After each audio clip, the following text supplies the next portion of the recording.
you're going to want to use a masonry bit. I'll start with this one.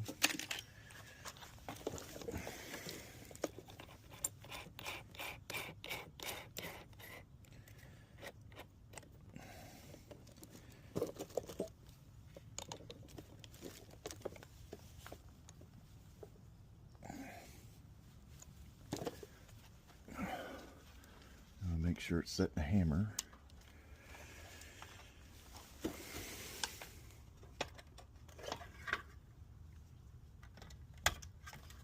Okay. Here and here are my marks. Start with this one. Oh, not going that way. Make sure it's going the right direction. What is that?